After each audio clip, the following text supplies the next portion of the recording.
Jai Shri Ram. The first chapter of the Bhagavad Gita is usually called the despondency of Arjuna. That is the English translation.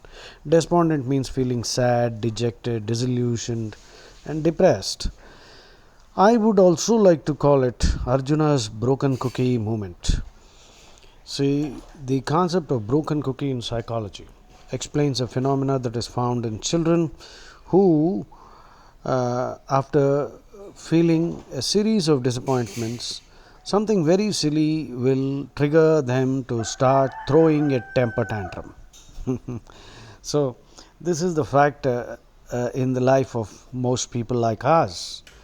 So, this is our broken cookie moment. We feel frustrated and we feel like crying because throughout life we have seen so many disappointments. All these things add up, and then a tipping point is reached. A tipping point, you see, is the stage at which even a small change can lead to disastrous consequences. You know the story about the ant, no, which one? The Arab and the camel. The Arab and the camel were going through a desert, and there was a sandstorm, and the camel wanted to put its head inside the tent. And the Arab said, okay. And then finally the neck got in, the body got in, and finally the neck is inside, the whole camel is inside the tent, and the Arab is outside the tent. So gradually you feel kicked out and then you start crying. So we must teach kids how to deal with disappointments. We must listen to them. If you do not listen, patiently listen to them. Let them talk. But if you do not listen, then suppression, aggression can happen. There are so many dysfunctional ways in which this stress will build up, and then eventually for something very small and silly and irrational, the kid will start throwing tantrums and will break into tears. So Krishna is the ultimate cognitive psychologist par excellence. That par excellence is a post positive adjective which means peerless, P-E-E-R-L-E-S-S, a peerless cognitive psychologist. Peerless is a pre-positive adjective. Cognitive psychologist par excellence.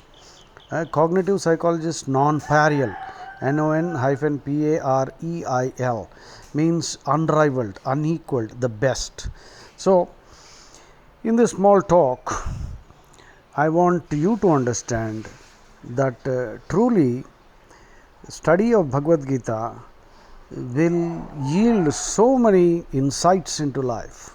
So many inferences can be drawn if you are studying with your heart. You must study Bhagavad Gita with your heart, not with your mind. Of course, I am saying it poetically. So both are involved. At some point of time, the Krishna element within you, will confer on you tremendous insights, and you will be truly blown away by the wisdom that is hidden inside the Bhagavad Gita.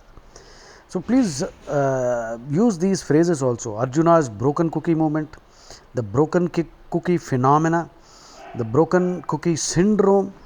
All these are the result of pent up disappointments. And finally, it's a kind of catharsis, you see, ventilation. CATHARSIS.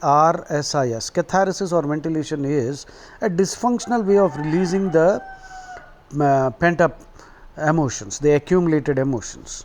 So catharsis is not good. What is good is sublimation. So in psychology, I am now talking about Sigmund Freud's theory also.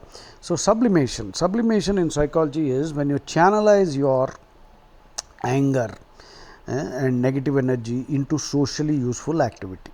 That's exactly what Krishna is suggesting.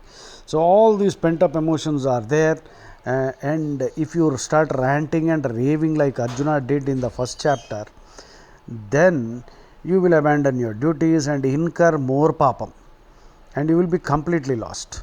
Therefore, what you must do is retain that anger. That energy is useful, but channelize into dharmic activity. Jai Shri Ram. So the despondency of Arjuna can also be called